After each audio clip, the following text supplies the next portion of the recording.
dirais bien, vous savez peut-être se sentir, mais j'aime vraiment beaucoup. Je la connaissais pas trop, donc j'avais travaillé 4-5 ans, puis voilà, maintenant je reprends ce qui avait été fait. Voilà, alors, Sainte Marie Eugénie Miret, fondatrice des Sœurs de l'Assomption, donc 19e siècle, 1817-1888. Alors, une petite présentation générale pour dire d'abord que, eh bien, elle est très très moderne sur beaucoup de plans.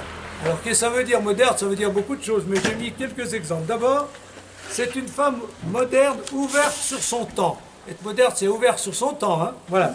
Donc, sur les grandes idées, les grands personnages qui marquent le 19e siècle. Elle a constamment, soit par ses lectures, soit par des contacts directs, en contact avec les grands penseurs, les grands personnages du 19e siècle. Et donc, comme je le dis déjà tout de suite, mais ça va revenir, sa spiritualité, elle la puise pas dans la piété. Elle n'aime pas tellement les gens pieux. C'est vraiment curieux. Elle est plutôt ouverte aux idées même de ceux qui ne sont pas croyants. Donc, elle creuse sa spiritualité en contact avec les gens de son temps. Et elle n'aime pas trop la piété, ça va être dit. Hein, voilà. Bon, donc c'est déjà quelque chose d'assez original qui nous pose la question pour nous. Je ne veux pas la développer maintenant, mais est-ce que nous, aujourd'hui, quelles sont les grandes idées d'aujourd'hui qui peuvent soit contester notre spiritualité pour la réveiller, soit la nourrir? Qu'est-ce qu'il y a comme grandes idées aujourd'hui? C'est peut-être pas évident d'en trouver. Hein? Bon, j'en sais rien. Donc une croyante moderne qui ne baigne pas dans une culture chrétienne, mais qui a une foi très personnelle. On le verra parce que je vais dire sa vie, mais elle n'a pas été élevée dans un milieu très croyant, même pas du tout. Donc sa foi, elle vient d'elle-même. Hein, voilà. Donc c'est une foi personnelle qui correspond à une recherche personnelle et à des expériences spirituelles personnelles. Donc une foi personnelle grâce à une recherche intense de la vérité et du sens de la vie, grâce à des expériences spirituelles marquantes comme celle de sa première communion dont je vous parlerai tout à l'heure, et grâce à une spiritualité centrée sur le Christ et non sur une morale. Voilà. Donc qu'est-ce que c'est qu'avoir une foi moderne? C'est une foi personnelle. D'accord? C'est une foi qui est marquée par des expériences spirituelles, donc basée sur de l'expérience. Hein, et c'est une foi qui est centrée sur le Christ et non pas sur une morale. Le Christ, voilà. Hein. Comment? Ça me plaît. Voilà, ben ça te plaît. Mais j'espère que ça plaît aussi aux autres. Voilà ce que c'est que la foi personnelle. Donc ça fait déjà réfléchir sur ce que c'est que la foi aujourd'hui. Hein. C'est une fondatrice moderne qui se sent appelé à fonder quelque chose capable de sauver la société de son temps, et non pas à fonder des œuvres de piété ou seulement des œuvres de charité. Les grands fondateurs, souvent, bah oui, il y a de la piété quand même. Elle en a bien aussi, elle, mais pas, voilà, c'est pas excessif. Mais non, c'est pas non plus des œuvres de charité comme les orphelinats ou là, voilà. Hein. Elle, sa fondation visera l'éducation des jeunes filles qu'elle croit capable d'apporter à son époque les valeurs humaines et chrétiennes dont elle a besoin. Voilà. Donc, elle va centrer sa fondation et puis elle va se dévouer pour ça, se donner pour ça, pour éduquer les jeunes filles. Étant donné, on le verra aussi tout à l'heure, que les jeunes gens, il y avait déjà pas mal de choses, mais pas assez pour les jeunes filles. Alors, elle pense que les jeunes filles sont capables de sauver la société de son temps. Est-ce que vous en diriez autant aujourd'hui? Hein? Il doit y en avoir quelques-unes. Si les hommes sont pas trop là. Comment? Si les hommes sont pas trop là. Voilà. Bon, vous voyez, donc c'est assez original déjà tout ça. Hein, voilà. Et puis une spiritualité moderne qui ne veut pas d'une spiritualité centrée sur soi et son développement personnel. Ça, c'est la mode. Hein, voilà. Mais ouverte aux autres et à la mission, alliant contemplation et action, alliant vie intime avec le Christ et vie communautaire. Donc voilà, une spiritualité qui n'est pas d'abord une spiritualité pour soi, mais pour les autres, pour rayonner. Voilà. Bien, voilà ce qui caractérise cette femme, Marie-Eugénie. Mais on va d'abord voir son parcours. Et le parcours, contrairement à d'autres fois, des fois je le vois tout d'un coup, là c'est, parce que le livre que j'ai lu, qui m'a inspiré, a fait ça, on voit une partie de sa vie et on en tire des conséquences spirituelles. Voilà. Alors, parcours de Marie-Eugénie au cœur de son siècle.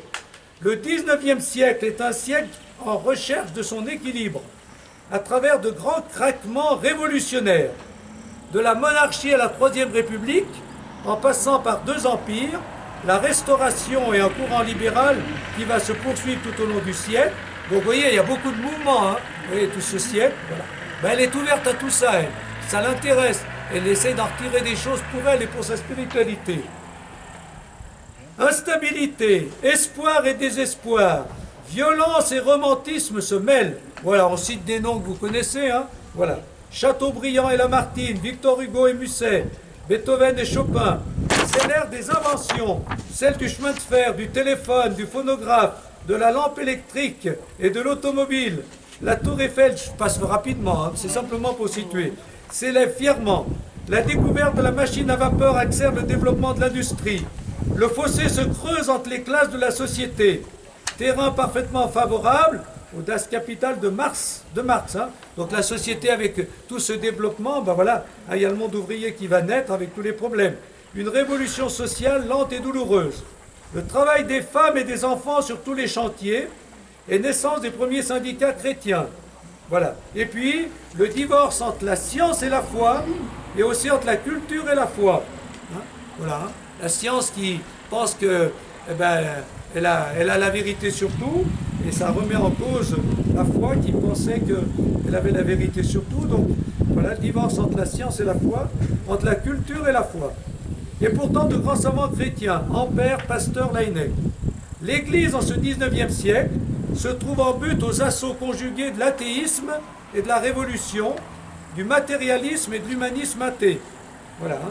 L'humanisme athée, c'est-à-dire, voilà, il y a des gens qui défendent l'homme, qui veulent le progrès de l'homme, mais qui disent qu'on n'a pas besoin de Dieu pour l'homme. Au contraire, Dieu empêche peut-être l'homme d'être pleinement lui-même, pleinement autonome. Hein, donc l'humanisme athée. Voltaire et Rousseau, vous voyez, hein, ça marque encore tout bien des milieux. La crainte ferme sur elle-même, frileusement, une grande partie du monde catholique. La crainte ferme sur elle-même, frileusement, une grande partie du monde catholique et lui fait refuser tout idéal de justice sociale. Voilà, le problème, c'est que justement, elle, ça va être l'Église, quand il y a des mouvements qui ne vont pas dans son sens, quand il y a des contestations de la foi et tout ça, la tentation, c'est le repli sur soi. Hein, voilà. Eh bien, ça, c'est aussi très moderne, parce qu'aujourd'hui, on constate que dans notre monde, dans notre Église, il risque d'y avoir un repli identitaire. Hein, parce que comme on est contesté ou qu'on n'est pas valorisé, ben pour être nous-mêmes, on se replie entre ceux qui pensent comme nous. Ben ça, c'est pas Marie-Eugénie. Hein, elle est ouverte à tout ce qui se passe, y compris à ceux qui ne pensent pas comme elle. Voilà, ça, c'est vraiment une grande caractéristique que j'ai beaucoup aimée. Dieu prépare des témoins hors mesure, hors normes, inattendus pour faire face à ces extraordinaires bouleversements de nos 2 derniers siècles. Donc une église lourde de glaise, blessée de perdre ses privilèges, mais une église vivante, toute nouvellement comme ensemencée. Des fondateurs d'ordre ou des refondateurs, car c'est aussi le siècle de la vie religieuse. Lacordaire, Emmanuel d'Alzon. Alors tous ces noms-là, vous avez à la fin, si vous voulez lire, Michel Mercier vous a donné beaucoup d'explications. Hein, vous aurez le temps de les lire. Je ne vais pas m'étendre là-dessus. Je ne les connais pas tous en plus. Alors voilà, Marie-Thérèse Soubiran, Euphrasie Pelletier, par exemple, je ne sais pas trop qui c'est, mais bon. Hein, voilà, pour n'en nommer que quelques-uns. Le siècle de la mission, avec la mère Javouet. Voilà. Donc, pour situer tout ce siècle-là, quand même, c'est là qu'il y a beaucoup de, même chez nous, hein, beaucoup de missionnaires. Hein. 19e siècle, beaucoup de gens s'en vont. Hein, les grands missionnaires sont partis au 19e siècle. Hein, voilà. L'engagement social chrétien de grands laïcs. Donc il va se poser la question, tous les chrétiens ne vont pas être d'accord, mais beaucoup de chrétiens, quand même, vont se dire qu'il faut s'engager dans la société pour justement être avec nos valeurs évangéliques, être le ferment d'une société meilleure. Donc Montalembert, Frédéric Ozanam, hein, bien sûr, et donc c'est un exemple de chrétiens qui, avec tous ces mouvements sociaux, dit il faut qu'on s'engage hein, pour et annoncer l'évangile, mais pas seulement par des paroles, par des actes. Hein. Nous, les conférences Saint-Vincent-de-Paul dont j'ai parlé, la première mini-retraite. La persécution, mais aussi la reconnaissance officielle de nombreux instituts. Les lois difficiles, puis favorables à l'enseignement catholique, et cela à plusieurs reprises. Madeleine, Sophie, Barral et Don Bosco, des saints rayonnants et des saints dont la gloire est cachée. Jeanne Jugan, le curé d'Ars, Thérèse de l'Enfant Jésus, oui, il y a quand même beaucoup de... Et puis ensuite des convertis comme Newman, Monseigneur Haff, archevêque de Paris qui meurt sur les barricades. Voilà. Bon, la parole orale et écrite se donne à entendre et à lire. Les conférences de Carême à Notre-Dame, inaugurées par Lacordaire, se poursuivent. La presse sort de grands journaux comme l'Avenir, l'Univers et plus tard La Croix. 6 papes portent de longues années de charge. Le pouvoir temporel leur est arraché. Le Concile Vatican I et l'infaillibilité pontificale marquent la fin du siècle, ainsi que la première grande encyclique sociale du pape Léon XIII. Vous voyez, c'est pour dire que ça brasse beaucoup. Hein. C'est une effervescence culturelle, laïque, athée et en même temps chrétienne. N'oublions pas 2 des plus grandes apparitions, bien sûr aussi, la Vierge Marie sur la terre de France, ont lieu en ce siècle. À Catherine Labouré, rue du Bac, et à Bernadette à Lourdes. Vous connaissez quand même, hein. Pourtant, portant tout cela tel un arc-boutant, le renouveau liturgique, avec Don Guéranger, la liturgie inséparable, compagne de tout réveil ecclésial, fleur ultime du grand siècle béni de Dieu. Ainsi le monde fut en ce temps pourtant difficile, un peu plus ramené à lui. Bon, et là, dans ce siècle, une femme va étendre les 81 ans de sa vie, reliée par la pensée et l'amitié aux grands dont nous avons parlé, se tenant aux frontières de l'Église, toujours aux frontières, elle est plutôt, hein, voilà, jusqu'elle vit, fondatrice et sainte, Marie-Eugénie Miret aime son temps et cherche à le comprendre, j'ai déjà dit. Elle est passionnée d'Évangile et de son époque, dont elle l'accompagne les progrès, les recherches, les problèmes et les combats. Face à ce monde en travail d'enfantement, naît en elle une réponse. Voilà, une de ses premières grandes pensées que je vous invite de méditer. Dieu est souverain. Il est vérité, beauté, bonté. Son amour nous impose l'amour. Il faut lui donner la première place dans les cœurs, dans la société, dans l'histoire. Vous voyez déjà cette phrase, hein? Sans souci, vous voyez, ça dit déjà beaucoup d'elle. Il faut donner la première place à Dieu. Hein? Par exemple, comme on a vu la semaine dernière, le père de Foucault. Hein? Ben, c'est bien différent, elle. Complètement différent. Parce que le père de Foucault, c'est Dieu, mais lui face à Dieu. Hein? Le désert, donc c'est le cœur à cœur avec Dieu. Mais elle, non. Dieu, c'est pas simplement dans le cœur, notre cœur qui doit être. Hein? C'est dans le monde, dans la société, et partout. Dans les cœurs, dans la société et dans l'histoire. Voilà. Christ est notre roi. Le faire connaître et aimer, ainsi que son inséparable Église. Cela se fera par l'éducation, et en particulier celle des femmes. C'est quand même assez original. Hein. Voilà. C'est pas souvent qu'on voit ça. Hein. Voilà. Donc, j'ai dit tout à l'heure, mais c'est quand même ça le fil conducteur. L'Évangile doit pénétrer la société de manière à la transformer afin que s'étende le règne de Dieu. Bon.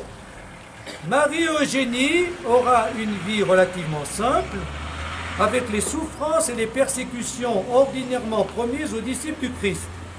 Les échecs et les réussites, on en verra, hein, les incompréhensions et les oppositions de certains ecclésiastiques sont encore les nôtres. Évidemment, quand on fonde quelque chose de nouveau, ben, on n'est pas toujours approuvé, parce que ça dérange ce qui existe. Hein. Donc il y aura des opposants, des gens qui vont lui mettre des bâtons dans les roues, mais elle tiendra bon. Dès lors, bon, on se prend à rêver de l'imiter dans sa foi et son amour pour le Dieu excessif.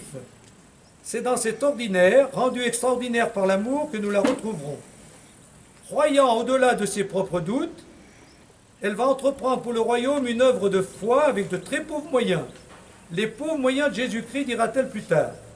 Cette œuvre sera la naissance d'une congrégation, celle des religieuses de l'Assomption, auxquelles elle donne une vie contemplative, la plus forte, celle des grands ordres, le feu missionnaire qui les poussera jusqu'aux extrémités de la terre, et une vie communautaire à caractère augustinien, tendue vers Dieu, notre unique bien. Voilà donc la congrégation des religieuses qu'elle fonde, hein. Il y a la contemplation, comme dans les moines, les offices, la prière, quand même, centrée sur le Christ. Mais en même temps, le feu missionnaire. Faut répondre. Plus on rencontre Dieu, plus il faut le faire connaître ailleurs. Donc la congrégation va s'étendre dans beaucoup de pays du monde. Et en même temps, une vie communautaire. Les religieux d'Assomption ont une vie communautaire. Donc vous voyez les trois pôles. Hein. La rencontre du Christ, la contemplation, la mission et la communauté. Voilà les trois pôles des Sœurs de l'Assomption. C'est bien ça? Ça va? Ceux qui connaissent bien vont me corriger. Hein. Voilà. Folie pour les autres, mais sagesse pour Dieu, puisque cette congrégation vit aujourd'hui sur 4 continents. Bon, voilà. Ça, c'était l'introduction. Maintenant,